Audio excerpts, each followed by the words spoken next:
Hello everyone, it's Bicycle Touring Talk again. My name is George Lach, and I am the one and only. Well, I'm also a passionate cyclist who sometimes dreams of being on tour indefinitely. My biggest tour so far was coast to coast across Canada, and that's what this series is about. My wife Barbara accompanied me for part of the way across Ontario, which included a detour to Welland for a family visit and Niagara Falls.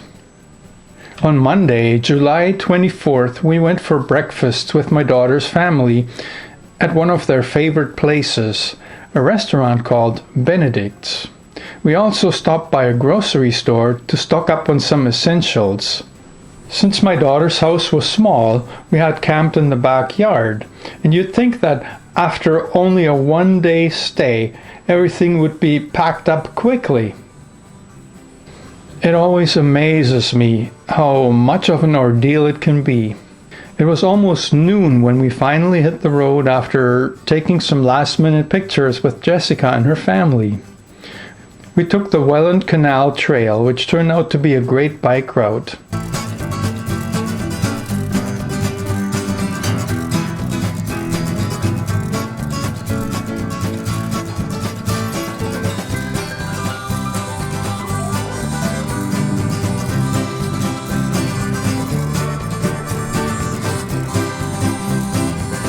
At one point, we discovered a ferry that could take us across the canal to another path that would take us directly into Niagara Falls. We decided to do just that and cross the canal.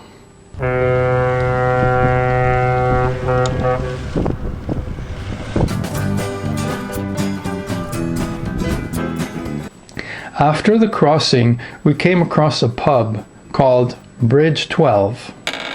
Lured by a sign promising $2.50 ice cream cones, we went inside. The pub owner was a friendly lady who went out of her way to give us directions. We came out with ice cream and a free cycling map. The route she had recommended brought us directly to the falls.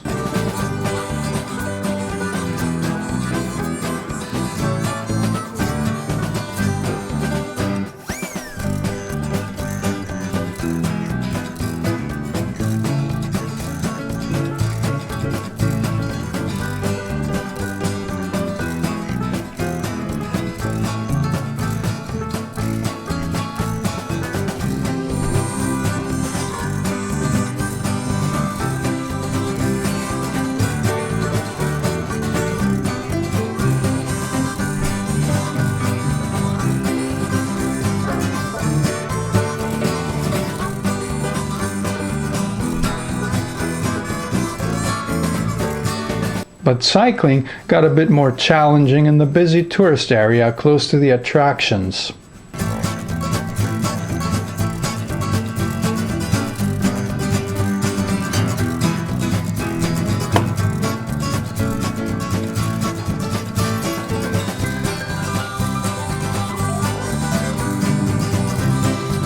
Barbara was really excited to see the waterfalls.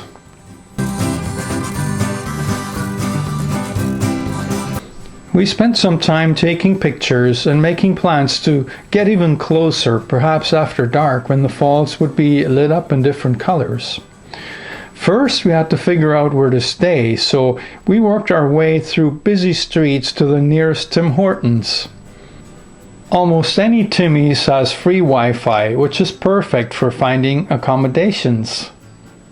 Well, they also had coffee and a sandwich deal, so we took care of our appetites too. We love online booking sites like Hotwire and Booking.com. You would expect that hotels in Niagara Falls would be either expensive or run down, but this was a Monday. Barbara found a great deal within close range of the falls. The Courtside Inn was only a kilometer from the Tim Hortons. When we looked up from our iPads, it was raining heavily, so we simply stayed a while. Eventually, though, the rain let up enough for us to brave the short trip. On the way to the hotel, it dawned on me. I had stayed at the Quartzsite Inn before. It was a few years ago when I had come to Ontario for Jessica's birthday. I wasn't thrilled because the place had been in rough shape at the time. I remembered a noisy heater that was spewing dust instead of warm air, loose faucet knobs that were making it hard to shut off the water, and a filthy shower curtain that was clingy from the static. Those memories shot through my mind, but I didn't share them with Barbara right away.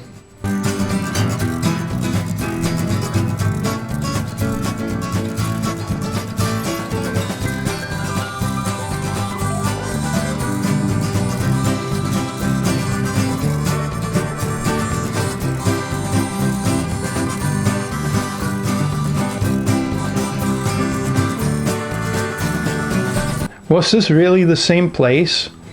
Maybe they had done some remodeling. I was pleasantly surprised when we checked into a completely renovated room with a huge whirlpool right next to our bed.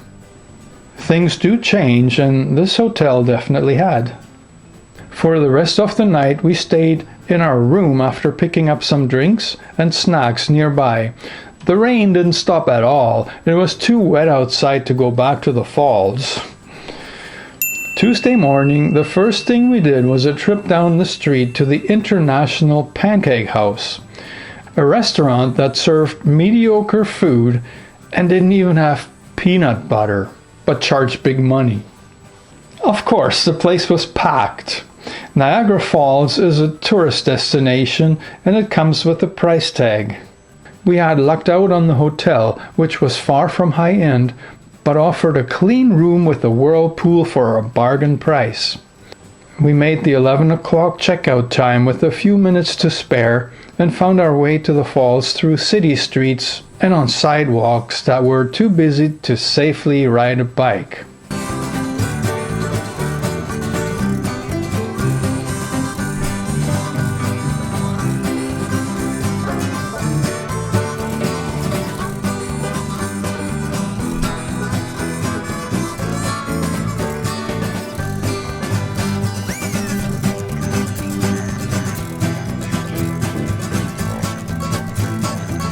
Niagara Falls is not just a city, it's also a circus with tourists from all over. The waterfalls are truly breathtaking, but there are endless fake attractions, wax museums, indoor skydiving, casinos, just to name a few. We debated for a while whether we should try to line up for the walk underneath the falls or a boat ride. But those things were expensive. There also wasn't any place for us to leave the bikes during that time. The crowd on the promenade got thicker by the minute. We enjoyed people watching while pushing our bikes along.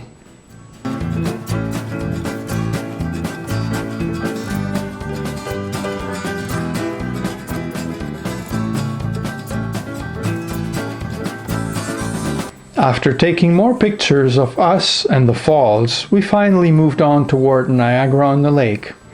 There was a poorly marked bike lane on and off. Touring buses were passing us constantly, and at times they were blocking our way. A police officer told us that it was okay to ride on the sidewalk, so at times we did.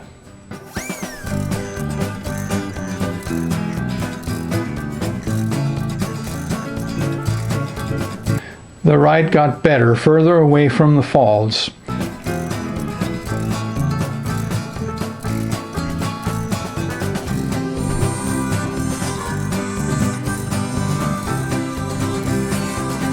There were still amazing sights like the cable car over the so-called whirlpool and the power dams, so we stopped quite frequently. Eventually, our path became an actual trail. We found a picnic table and had sandwiches for lunch before heading through some beautiful forest to Niagara-on-the-Lake. The weather had started off cloudy and cool, but gradually, sunshine took over. We didn't really stop in Niagara-on-the-Lake, but our trail ended.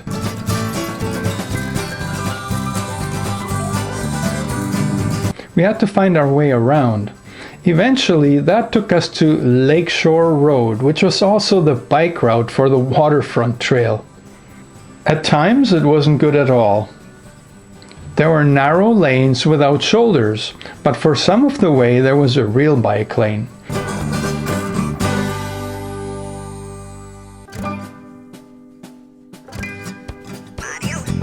In St. Catharines, we found a Tim Hortons and we had supper. There seemed to be a campground within a few kilometers. I wrote down the directions off of Google Maps and we hit the road just in time to get there before dark, or so we thought. Strangely enough, the Stark Park camping did not really exist.